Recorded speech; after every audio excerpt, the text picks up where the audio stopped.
Hello student, welcome back to exam Times Bangla. শুরু করছি বাংলা অনার্সের সিসিবিজি পেপার 10, অর্থাৎ বাংলা যে অনার্সের অনার্স পেপার 10 নম্বর যে অনার্স পেপারটি রয়েছে সেই অনার্স বিষয়ের সাজেশন নিয়ে আজকের এই ভিডিও। চলো দেখে নেব 2024 সালের জন্য গুরুত্বপূর্ণ সাজেশন কি কি রয়েছে।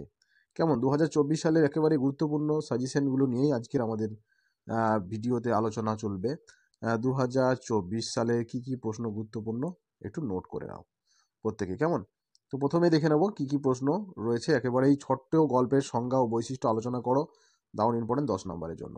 নেক্সট কোশ্চেন হচ্ছে মহাকাব্যের সংজ্ঞা ও লক্ষণ ব্যাখ্যা করো, এটাও 10 নম্বরের জন্য ভেরি ভেরি ইম্পর্টেন্ট প্রশ্ন। তারপরটা হয়েছে রোমান্টিজম বলতে কি বোঝায়, এর বৈশিষ্ট্য লেখো। রোমান্টিসিজম বলতে কি বোঝায় এবং এর বৈশিষ্ট্য লেখো, এটাও 10 নম্বরের জন্য দারুণভাবে গুরুত্বপূর্ণ। এরপরে চলে এসো মহাকাব্য কাকে বলে এবং মহাকাব্যের লক্ষণগুলি আলোচনা করো, এটাও 10 নম্বরের জন্য দারুণভাবে তোমাদের গুরুত্বপূর্ণ। কেমন, তারপর আছে দেখো রিয়ালিজম। রিয়ালিজম বলতে কি বোঝো, হোয়াট ইজ রিয়ালিজম এবং এর স্বরূপ ব্যাখ্যা করো বা আলোচনা করো। যদি আসে প্রশ্নে তাহলে সেই প্রশ্নটাও তোমাদের একইভাবে দারুণভাবে ইম্পর্টেন্ট। তাহলে চলে যাব নেক্সট প্রশ্নে। নেক্সট প্রশ্নে কি রয়েছে দেখো, এর আগেই বললাম দেখো রিয়েলিজম বলতে কি বোঝায় এর স্বরূপ আলোচনা করো, এটা ইম্পর্টেন্ট প্রশ্ন। সিম্বলিজমের সংজ্ঞা দাও, সিম্বলিজমের সংজ্ঞা দাও এবং এর বৈশিষ্ট্যগুলি আলোচনা করো। এই যে পরপর তিনটে প্রশ্ন বললাম, এই তিনটে প্রশ্ন খুব খুব খুব ইম্পর্টেন্ট, তোমরা একেবারে নোট করে রাখো। কাব্যনাট্য বলতে কি বোঝায় এবং নাট কাব্য এবং কাব্যনাট্য বিষয়ে বিস্তারিত আলোচনা করো, অর্থাৎ একটা তুলনামূলক আলোচনা তোমাদেরকে এটাতে করতে হবে। কেমন, এরপর চলে এসো কমেডি ও প্রহসনের মধ্যে পার্থক্য।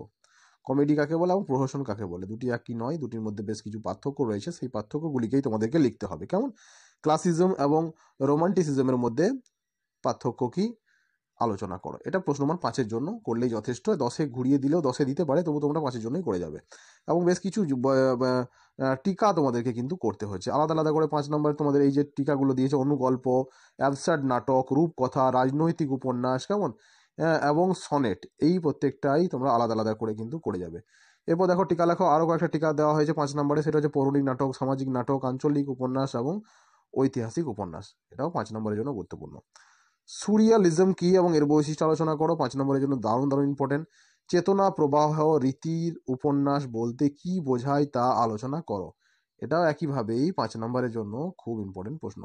কল্লোল যুগের আলোচনা করো, কেমন, 5 নম্বরের জন্য দারুণ দারুণ ইম্পর্টেন্ট। অর্থাৎ এই প্রশ্নগুলো তোমরা কোনোভাবেই মিস করবে না, এগুলোকে তোমরা অবশ্যই করবে। নেতাজি সুভাষ মুক্ত বিশ্ববিদ্যালয়ের একেবারে স্পেশাল সাজেশন নিয়ে আমরা আলোচনা করছি, যেই সাজেশন তোমাদের 2024 সালে যে পরীক্ষা তোমাদের চলছে তার জন্য দারুণভাবে ইম্পর্টেন্ট। চলে এসো এরপরে 2 নম্বরের প্রশ্নের সাজেশন নিয়ে।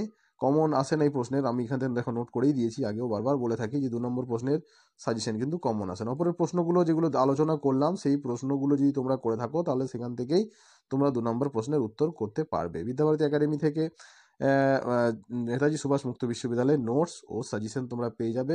চাইলে আমাদের সঙ্গে যোগাযোগ করার জন্য তোমাদের একটা নাম্বার দিয়ে দিচ্ছি, নোট করে রাখো, এই নাম্বারটা দারুণভাবে তোমরা হোয়াটসঅ্যাপে হেল্প পেয়ে যাবে এখান থেকে। 9547579971, এই হচ্ছে আমাদের হোয়াটসঅ্যাপ নাম্বার। নেতাজি সুভাষ মুক্ত বিশ্ববিদ্যালয়ের নোটস, সাজেশন, অ্যাসাইনমেন্ট এবং স্পেশাল সাজেশন সমস্ত কিছুই কিন্তু এই নাম্বারে হোয়াটসঅ্যাপের মাধ্যমে তোমরা কন্ট্যাক্ট করে নেবে।